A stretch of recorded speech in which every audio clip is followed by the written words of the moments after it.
Hello, Knights of Me. First of all, I just wanted to say I do not take it lightly when people watch my videos and show support. And I just want you guys to know how much I really appreciate you and that I know there's so many other videos you could be watching, but I am just so happy that you're joining me on my journey. And I just want you to know how much I appreciate it. All the kind feedback and the comments. Everyone's been really, really very kind so far. So thank you. And I wanted to talk today about the Enneagram and uh, being an INFJ who is a 9 in the Enneagram and what I've discovered about myself. And I figured I might as well make a video about it because there's got to be other INFJ 9s out there. And when I started doing research, maybe like a couple months ago, I didn't really see any videos specifically for INFJs that were type 9s. So I'm just going to make my own video. I'm just going to wing it, of course. I've been kind of binge watching videos by this guy, Dr. Tom LaHoo on YouTube about type 9s. His take on it, you can tell he has a real kind of like a tender heart towards 9s, but also frustration. Because when you love a 9, I can see how that would be really frustrating. And I'll kind of talk about why. So the 9 is called the peacekeeper or the peacemaker. That's kind of how they're known. They're like at the top of the Enneagram, and they're actually part of the anger triad, which is funny because they tend to come off as so chill and easygoing. You have the 8s who Dr. LaHoo compares to like a geyser, that they're going off frequently and regularly and it's very loud, but it's mostly just hot steam, right? And then you have 1s who also have a lot of like righteous anger, but they're more self-controlled or whatever. And then you have the 9s who are like the dormant volcanoes. They're just like ticking time bombs. They look like a peaceful turtle on the outside. Crush, you guys remember Crush from Finding Nemo? I loved Crush, because I could identify with Crush. And but because they spend most of their lives suppressing their anger, there's a lot of it. So when they blow, it is scary and like an out of control train. That's how I would describe it when I reach that point where I can't hold back my rage anymore, and like everything that I've tried to stifle, it explodes. And um, yeah, so 9s have a lot of anger. They just usually are really trying to hide it. And I think that's also like kind of like an INFJ thing too, right? Like especially, if you're like a high FE user, you really value harmony. So much so that you can almost come across as being passive or flaky.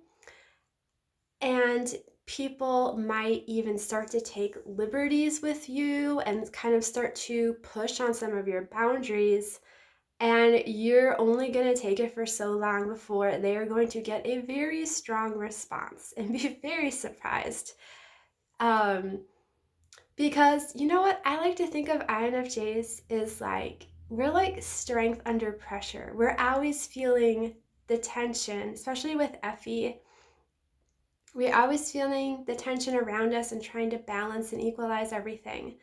And sometimes we can get stretched too thin, and we have so much self-control, so much of the time that people can start to almost like take that for granted and start like dumping crap on us, and then people are shocked when we actually will, the door slam is the famous example, but I mean we have tempers too. I guess yeah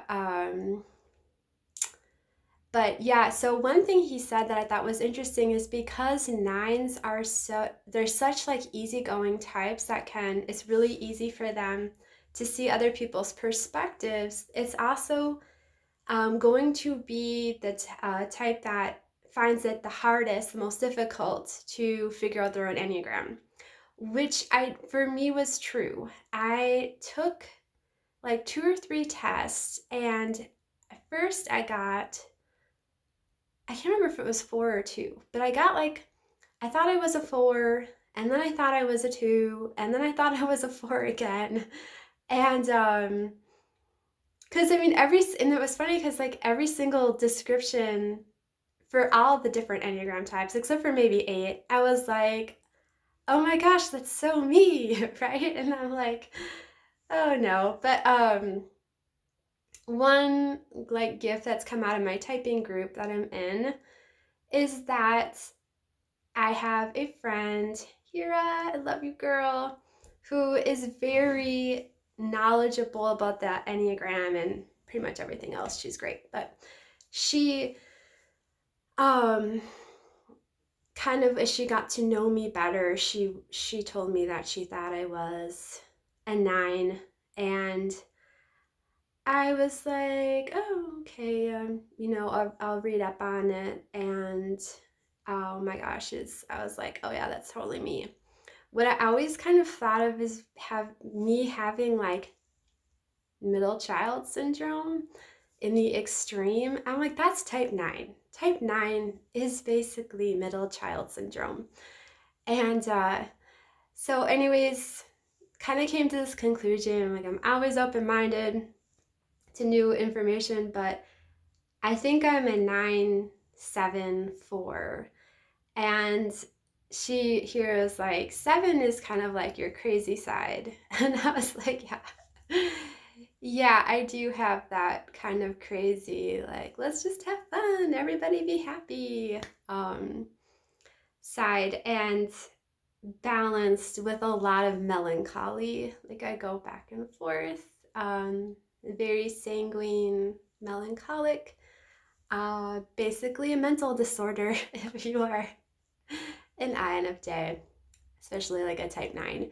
And one of the interesting things that I was really learning about today, and listening to his videos while I was like vacuuming and stuff, I was trying to be productive, but what nines do as like a self-defense mechanism is we will devalue our own feelings and needs because we don't want to get disappointment. We don't want to like get our hopes up and then have someone else like devalue our feelings. And so we try to keep our expectations really, really low and almost like check out of life. Like one of the things he talked about was how for 9s, when they get in this very passive state, it's like life is just happening to them. And I don't know if you've ever seen this GIF, but there's this super hilarious GIF of like a little hedgehog floating in the bathtub, and it's just like floating around like, ah. And I'm like, yeah, that's a type 9 who has maybe been disappointed a lot. And so they've kind of checked out of life. And they're like, well, it doesn't matter. I'm insignificant anyways. All I really have to offer the world is what I can really do for other people, which I think is why a lot of 9s might misidentify as it too, because a lot of us do get our sense of value out of our relationships. And so I think maybe for a 2, it would be more like feeling like good out of performing acts of service and needing to feel needed. But with a 9, it's like a whole nother level of you are going to get your worth from your relationships. And almost like there should be no boundaries in love, right? Like there's no crying in baseball, there's no boundaries in love. You're going to like dissolve into the people that you care about and like merge with them. And so I mean, obviously, especially if you're an INFJ and boundaries is not your strong suit to begin with, that's going to be problematic. So problematic. And if you're getting your sense of identity and your worth from your relationships, you are going to probably make sacrifices and do things to keep them in a good place that normal people wouldn't. You're going to put up with more than other people would. You're going to, again, like minimize your own needs, your own feelings for that relationship, which it can make for smooth sailing, but it's going to cause problems, obviously, down the road. Like, when I first married my husband, he thought I was like the perfect girl. And don't be too hard on him because, I mean, we all, whatever, but I was so easygoing. I was all like, we can do whatever you want to do. And I was always like sweet and happy. And then it wasn't too terribly long before he saw some lava coming out, because that kind of, you can only maintain that for so long before you're going to blow. But anyways, oh, nines. Yeah. So I guess for me, it is hard for me to admit to people that I care about, even that I'm struggling, right? So like for me, getting on YouTube and making videos about myself, my struggles, and admitting how much I might be struggling, like that is so hard for me. And maybe this is why I'm doing it. It's like free therapy. um, but yeah, just so for me, one thing that this has been just a huge issue for me in the last 2 years is I didn't have a very strong sense of identity. I got a lot of my identity from being a mother. Like I was a mother very young. I was always a mom. I always had, I have 3 children now. And I got a lot of my identity from that. And my youngest child, Shiloh, she was still just 7. And she still needed a lot of help, like, getting ready in the morning. And I got so much of my sense of identity and purpose out of being her mom. So losing her, it was just devastating because, there's no words to describe the pain of losing a child. And on top of that, it was like losing so much of my own sense of identity and my purpose and my worth in the world, because my other 2 children are older and more independent, and I hadn't really done as much as I should have in the time that elapsed, whatever, just developing more stuff for myself, my own identity. Like I was more than happy to just kind of disappear into my roles as like a wife and a mother and a Christian. And because again, didn't feel like my needs or my dreams or whatever were all that important. Um, and there's almost like a sense of solace in that, which I feel like other types might not understand, that when you minimize your own needs, it's very protective in a way because you can't be disappointed, right? Disappointments can really, especially for an INFJ type 9, it's like a huge setback can just be utterly devastating to us. And that is one reason why I really recommend looking into the Enneagram. It's I know it's like a whole new system to learn. So for a long time, I wasn't really that interested in it because I'm like, well, I'm already really into MBTI, whatever. But you can really learn a lot about yourself. Especially you can even go into like, you know, the subtypes and like SX or SO, SP. Um, and it can be really helpful for you in identifying, like for me, I know when I'm hit with like disappointment or loss, I just kind of tend to check out. And he described it as having like this like little blank box inside of yourself that you just kind of retreat into, and just kind of checking out of reality and not showing up in your own life.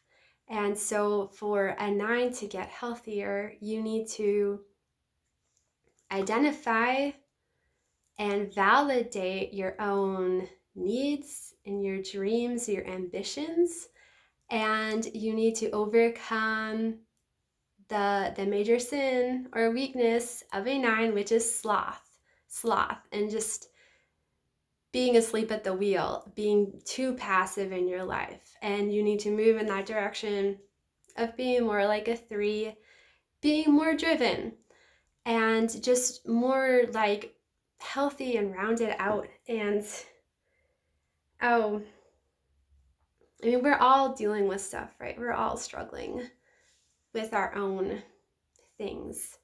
And